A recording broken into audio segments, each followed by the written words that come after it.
Hello, and welcome to this week's edition of Political Smackdown. I'm Andy Devin, I'm your host this week. We've got, well, I guess it's our regular crew for most part. I guess you're a regular crew now, Roger. Well, it's better that than irregular, I guess. There's nothing regular about Mr. Harris. Well, Roger Harris filling in for Betsy again. I tell you, she travels more than a bus or something. She's out somewhere all the You get to be a time. grandparent, life changes. Isn't that the truth? Well, we're always glad to have you with us. All right, let's get started. All right, Mike, it's tax time. And since you're the only one that really dealt with local government in the arcane way they have to do their budget, it sure was a whole lot simpler in Raleigh. I mean, we just did it. But y'all got so many hard ways y'all have to do it. You've got so many different little pots of money, and you're pretty much stuck with what you've got because a lot of times you just don't have a lot of ways to raise that money. Well, you're talking about it's time for local governments to have a budget and set a tax rate. The property tax rate has to be set sometime in June every year, but every fourth year, most of the time now, there's a reevaluation. We had one for 2016-17, one for 2021, and now we've got one for 25. And we all know that when we got our property tax values in Cleveland County, most of us shot way up, a lot more than we have seen over a 4-year cycle. Overall, there was a 55% initial increase in the property tax base across all the county. Might have been a little more than that in Shelby and Kings Mountain, but it's probably close to that. But they have a smaller tax base in the whole county, and a lot of the development, both industrial and residential, has been in those two towns. So they may have even more. But I've obtained some numbers that will become interesting to you really now because they're going to set tax rates either now or the first half of June in all likelihood. Now, I want to clarify, Mike didn't break in anywhere to obtain those numbers. No, I just, Yeah, it was a little shady, wasn't it? I got them from a very legitimate source, and they are approximate, and they may not be 100% accurate. Appeals are still going on, and as I mentioned, it could be a little different than what I've gotten because we just use the county. So what happens is, right now, for example, the county has a 54 3/4 tax rate. Based on the reval to be what's called revenue neutral, the county rate will be somewhere between 40 and 41 cents. And that's just, now it's 54. That doesn't include the school tax or the fire district tax, just the basic county tax rate. So it should go down somewhere between 40 and 41 cents based on how much values went up to be called revenue neutral. But revenue neutral is not revenue neutral in dollar amounts. It is a state law thing that says a city or a county must publish the revenue neutral rate. And in the county's case, there was about a 4.2% increase in the amount of taxable property tax base average each of those 4 years. So the revenue neutral rate for the county will produce 4.2, somewhere in that percent more revenue than they got this year, even though it's called revenue neutral. That's perfectly valid for the county and the cities to do because the way they kept their tax rates from going up these last 3 years and still give their employees raises, pay higher costs for stuff we all know we did, was because of the growth in the base. Well, let me stop you right there before we go on. I wish they'd come up with a different term than revenue neutral because the average person out there, when they hear revenue neutral, they say, well, my tax won't go up, which is not necessarily true. Unfortunately, some that are commissioners around the state, I think ours have been educated, and even city councils around the state, they think that too. Yeah, that's what's they do. unfortunate. They really do. But They it's don't know not the the law. So anyway, Shelby's rate would go, if they adopt revenue neutral, and if they have somewhere around the same increase in the tax base, their current rate, the city of Shelby's current rate is 51 3/4. Now, 4 years ago, they didn't reduce it at all, like a half a cent, and they were a nickel above it. So we got a huge tax increase if you live in Shelby, but it wasn't from the county, it was from the city 4 years ago. Shelby's rate would go down to about 39 to 40 cents. It's somewhere in that range. It's 39.4 using the county averages. Kings Mountain's at 48. They were at 46 before the last reval and didn't change it. Then they raised it 2 cents in these last 4 years, but theirs would go down to about 38 and a half, plus or minus a penny, depending on what the actual base is. I'm not going to get into Bowling Springs. There's a little more complicated because of the fire district and the way it's done with the county. Let me ask you something, Mike, about Kings Mountain, just backtrack a minute. When does the casino kick in? Because right at this point, they really don't, they don't have anything really as far as occupancy tax or anything like that, but they are paying something at some point. Most of that's with the county. But don't they They have get enough the something? they've got utilities there, Right.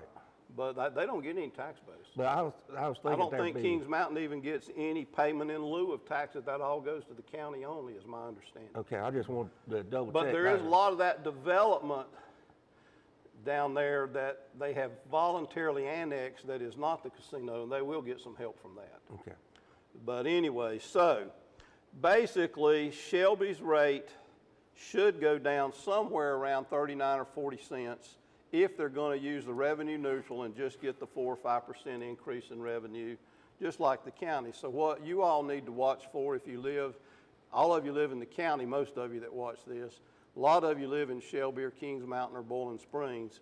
Watch and see how much they lower their rate, and you'll be able to tell when you get your tax bill.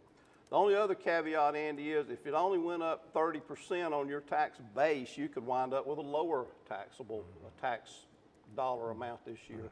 But if you went up a lot more than average, as some of what I've seen did, and some of what I own, unfortunately, went up 70 and 80%. It doesn't matter at revenue neutral. You're still going to get a big tax increase. Nothing the county commissioners can do about that part because the value is what the value is. Well, and a lot of people have asked me about the casino because, but what they don't understand is that is technically a tribal nation unto itself. Right. And it's really, it's a weird set of laws that govern all that. And the county has had to set and do a lot of deals themselves. And everybody thinks that's going to be such a huge windfall, but not necessarily. I mean, it's just a lot of, we could do a whole show on what law. I'll let these other guys talk and say one thing. I think the county will do all they can to be at revenue neutral. I think you can watch for that. I think so. Roger? Those of you who live in Shelby and Kings Mountain, especially, that's the majority of the people that live in municipalities by far, you need to be talking to your council members and so forth if you want to get it down to revenue neutral, if history is any indicator. Roger? Well, I'm glad Mike gave the explanation. I thought he did a really good job, and it is a complicated thing. You know, when you get your tax reeval and your property tax has gone, or your property value has gone up 30 or 40 or 50% in some cases, you know, the thing that triggers in your head, well, golly, my taxes are going to go up 30 or 40 or 50%, and that's just not it. We know that that rate has to be set.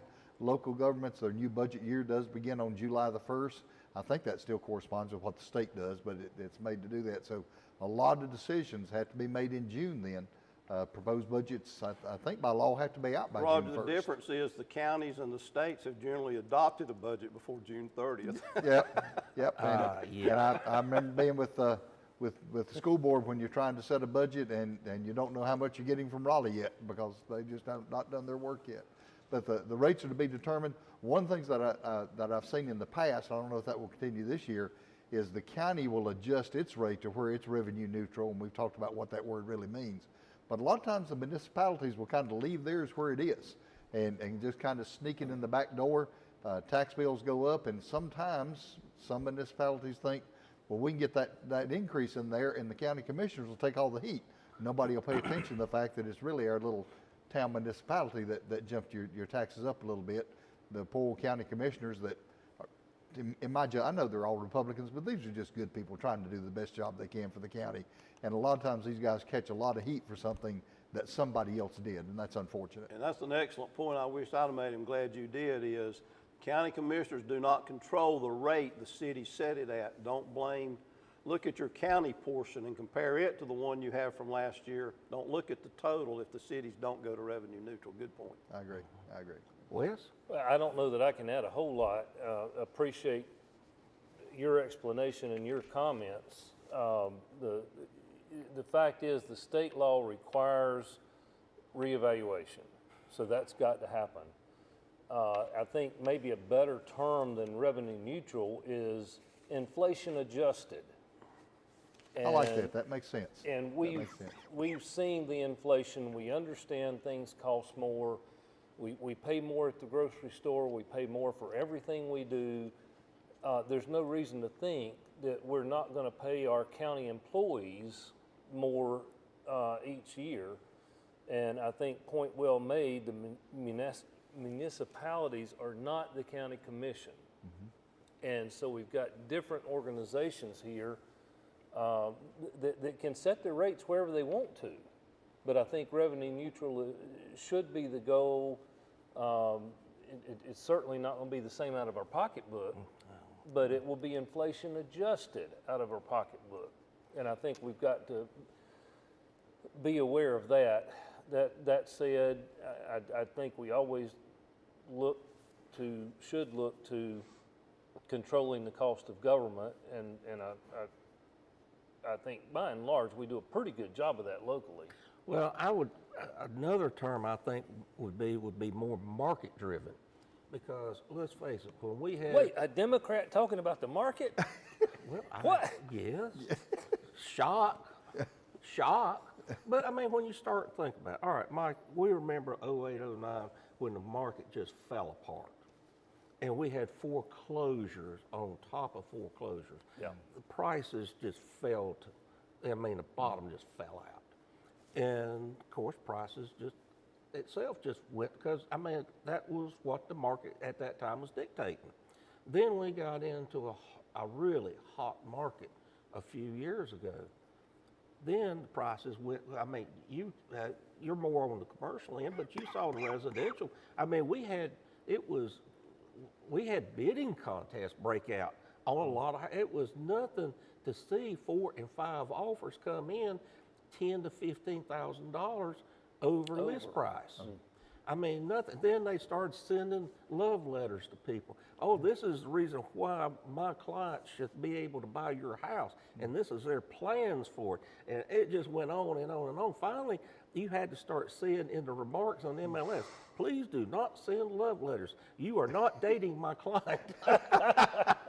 It was just crazy what went on. But that is where the market comes into it. And a lot of times it gets discounted, I think, and what people don't realize, because let's face it, when it comes to taxes, people are super sensitive, just like they are with gas prices. Those are two things that just drive people bonkers. Landy, just like some people blame the county commissioners for the city of Shelby or Kings Mountain big tax increases 4 years ago, and I hope not this year. How many people blame the real estate brokers for the buyers and the sellers bidding up prices? They do. And, it's all that kind of stuff that gets mixed into this, and people don't stop to think and consider. But the problem too, Mike, I think we'll get into is a lot of times you get people in the market and they might not buy but 1, maybe 2 houses their entire lives. And they're not up to speed, and they watch too much HGTV. That's not our world. That's the problem. That's not our And world. I'll go back to what I've said before.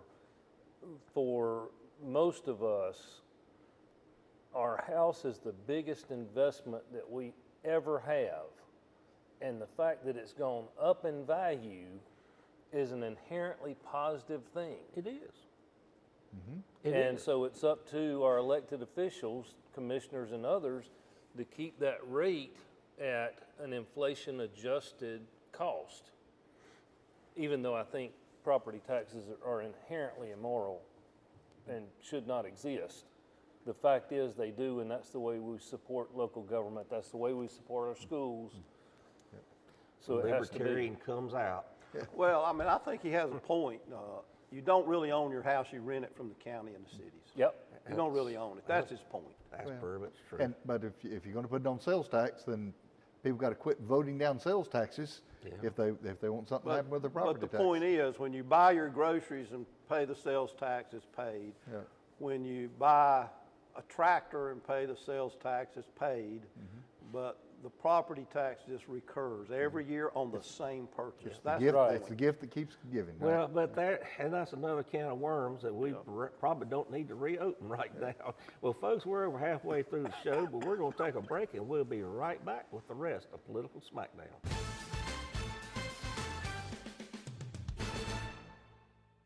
Chef Paul Prudhomme once said, "You don't need a silver fork to eat good food." Well, on Cleveland County Kitchen, we don't have a silver fork, but we sure do serve up lots of good food. Hi, I'm Deborah Blanton. I hope you'll join me for the next Cleveland County Kitchen. Each month, we offer a complete farm-to-table experience. We visit local growers, we learn about nutrition, and wrap things up with wonderful meals prepared by our guest chefs. It's a lot of fun. I hope you'll join me for the next Cleveland County Kitchen.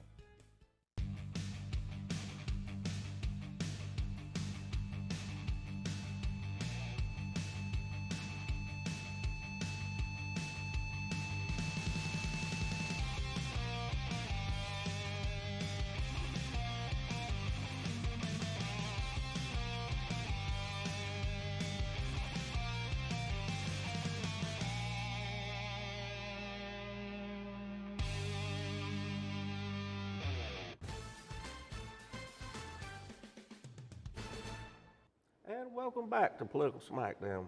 This week, Representative Kelly Hastings announced that he would not seek another term in the North Carolina House. This opens up a long occupied seat. Has any suspects out there yet, Wes? Any announcements you want to make? You look suspicious. That's why I wanted to ask. He's been in the House of Lords. He's not going to. He don't want to go down on the working man's level. You couldn't pay me to work in the House, but no, there's names have floated, but none that have come up and said they were going to do it. What I do think is relevant is at the end of his term, Kelly will have served. I should say Representative Hastings will have served 16 years. That's quite a career. He's been on so many different committees. He has brought significant investment in transportation, particularly to Cleveland County, and 74 bypass and bridges that have been washed out and other things. And I think with anybody who has served that long and it has certainly been an important part of the Speaker Moore's success, just would thank Representative Hastings for his service, the sacrifice. Andy, you know better than any of us. I was only there for a year. It's a significant sacrifice, and you don't do it for the money. I mean, $13,000 a year doesn't cover things. Well, plus per diem, no, it doesn't. And just Might save you a ticket on Interstate 85. Though. It didn't me, I'll tell you that. Well, you didn't do it right then. no, you really did. I've got to tell my story on that one, though. I think I may have told it before. One time I was going to Raleigh, and I got right there where 85 and 40 come together in Greensboro. Mm-hmm. And I got pulled over right there in Death Valley. They called it right there because they have so many wrecks. And it was a young trooper. He just got out, and he got out and saw my tag, and I saw him drop his head. And so For those who don't know, the tag would identify you as a member of the House. As a member of the House. So he came walking up to the passenger side, and he said, "Sir, you know you were speeding a little bit?" And I said, "Yes, sir." I said, "I realize I was." And he said, "I think you probably need to slow down a little bit." And I said, "Yes, sir, I agree, I probably should." And he stood there a minute and looked around. He said, "What kind of raise are we getting this year?"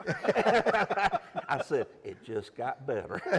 So anyway, Roger. Mine didn't work that well, I'll just tell you that. Well, as Roger said, you didn't handle it right. You didn't Anyway, do it right. Roger, what do you think about this? So Representative Hastings has served in the General Assembly for 16 years. There's an old saying that politicians and diapers need to be changed regularly and usually for the same reason. But we do need, I'm looking forward to some new blood to to replace Mr. Hastings.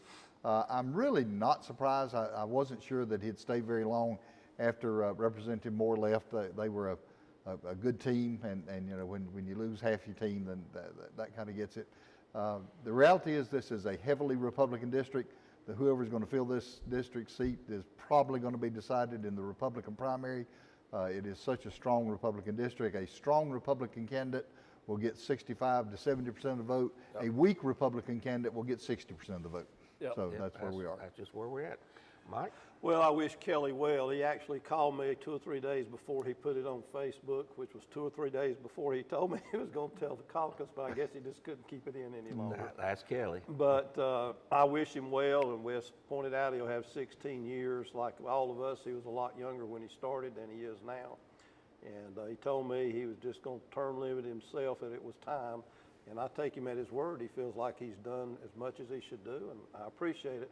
On the political side of it, last year in the primary in that district that Kelly lives in, which is roughly half of Cleveland County, and it's a little more in Gaston County, but it's not that much more because in the Republican primary in Cleveland County last year in that district, a few more people voted in it than did in Gaston County. But in the general election, more Republicans voted from Gaston County in that district than did in Cleveland. Might be because we had a better primary over here last year.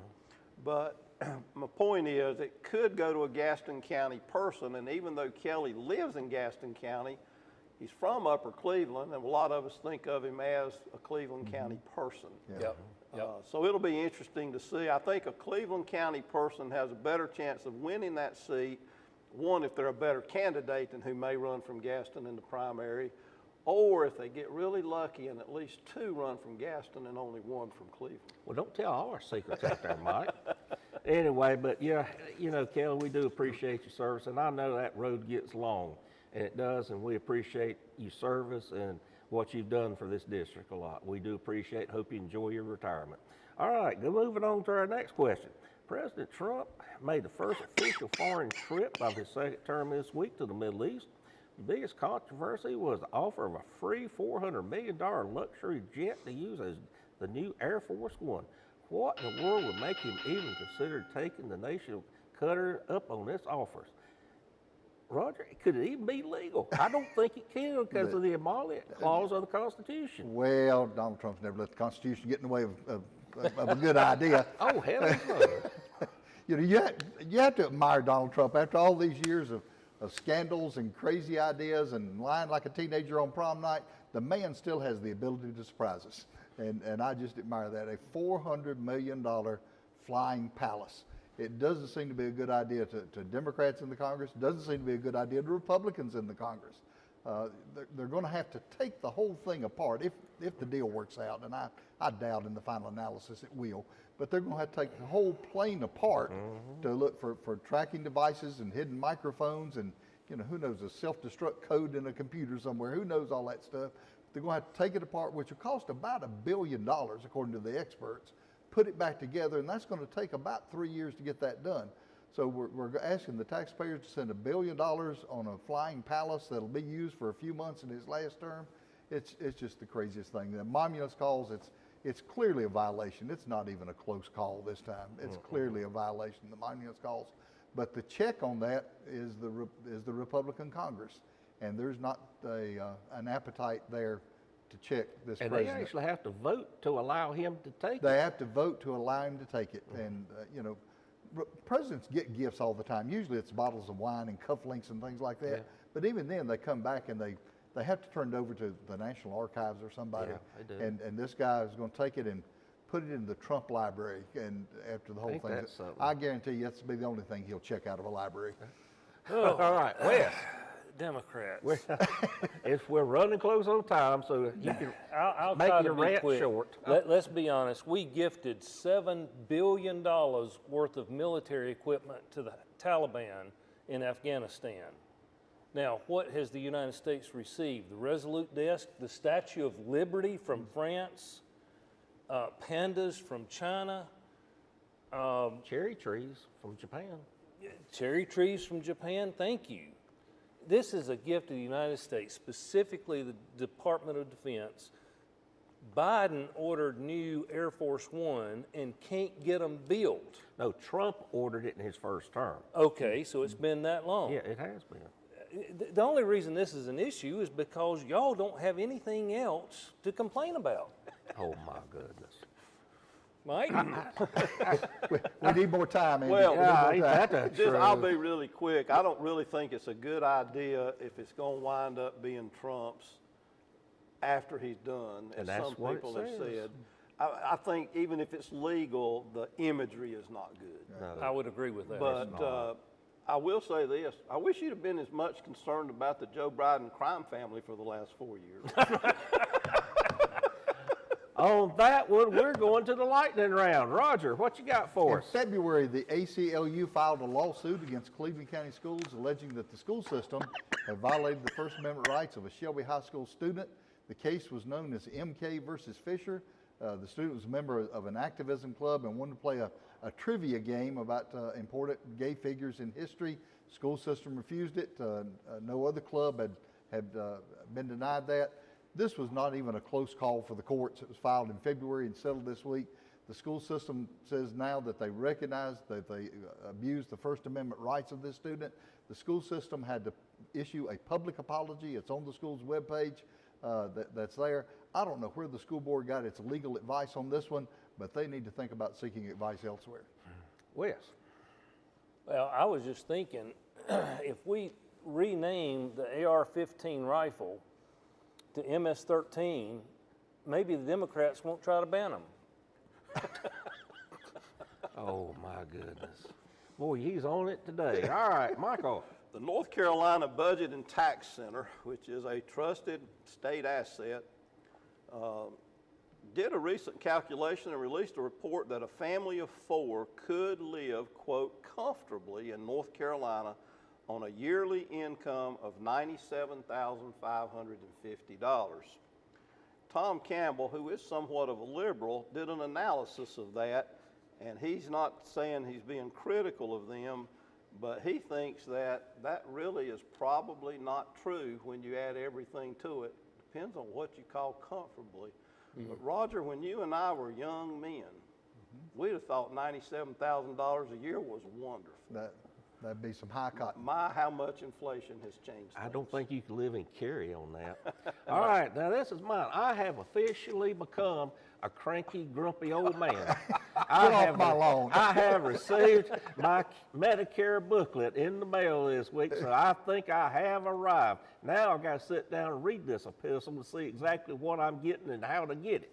So there, I am there now, folks. All right, that's all we got this week. Hope you have learned a little something useful, and we'll be back again next week with a new edition of Political Smackdown.